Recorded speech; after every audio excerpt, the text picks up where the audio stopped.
2023 চনতে প্ৰথমবাৰৰ কাৰণে কথাটো মুখ্যমন্ত্ৰী আহি পেলাই প্লেটিনাম জুবিলিত কৈছিলে যে হাইকোৰ্টখন এটা প্ৰস্তাৱ হৈছে যে হাইকোৰ্টখন বোলে শিফ্ট কৰিব ৰংমহললৈ।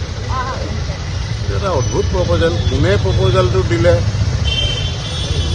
কাৰ আইডিয়া এইটো, কিহৰ কাৰণে শিফ্ট কৰিব লাগে, এইবোৰ বিষয়ে আমাৰ বাৰ এছ'চিয়েশ্যনক না চৰকাৰে জনাইছে না আমাৰ হাইকোৰ্টৰ ফুল কোৰ্টৰ জাজসকলে কোনেও জনোৱা নাই।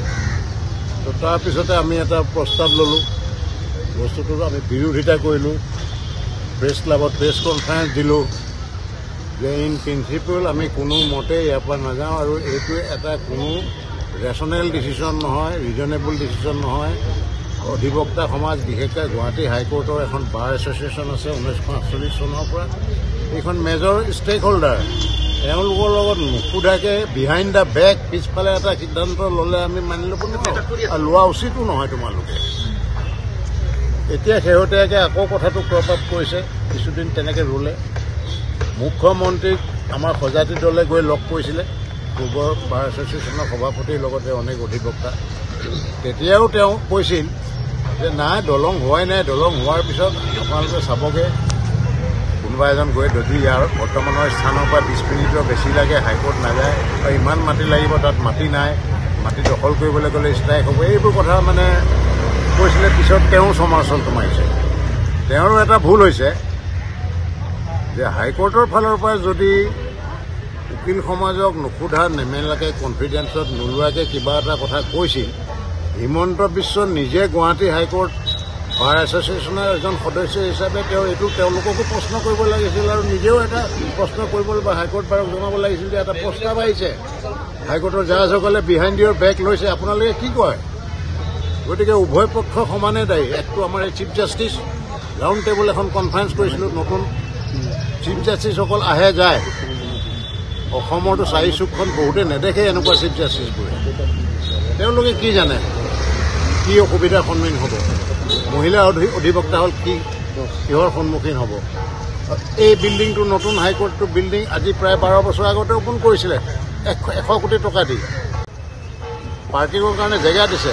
গতিকে এইটো এটা ভেষ্টেড ইণ্টাৰেষ্টত কাভাৰ। এই সমগ্ৰ আইডিয়াটো, সমগ্ৰ ধাৰণাটো উদ্ভাৱিত হৈছিল আৰু সেইকাৰণে আমি কোনোপধ্যেই, যিহেতু আমাৰ লগত কথা বতৰা হোৱা নাই, আমাৰ লগত কথা বতৰা হ'লেও না বুলিয়ে ক'লোহেঁতেন। আৰু এইটো এটা ঐতিহ্যমণ্ডিত বিল্ডিং, এই গুৱাহাটী হাইকোৰ্টৰ পুৰণি বিল্ডিংটো। এইটো কি কৰিব তেওঁলোকে? হোটেল খুলিব নেকি? হা, কোনোবাই কিনি পেলাই কাজিৰঙাত হোটেল খোলাৰ দৰে ইয়াত খুলিব নেকি হোটেল? নিশ্চয় এইটোতো আমি এলাও কৰিব নোৱাৰোঁ। কিহৰ ভিত্তিত এইটো নিবলৈ বিচাৰিছে? কাইলৈ নিলে আপোনালোকৰ বহুত অসুবিধাও হ'ব, যথেষ্ট অসুবিধা। অকল আমাৰ অসুবিধা নহয়, ক্লায়েণ্টৰ অসুবিধা হ'ব, উকিল সমাজৰ অসুবিধা হ'ব, বিভিন্ন কথাৰ কাৰণে অসুবিধা হ'ব।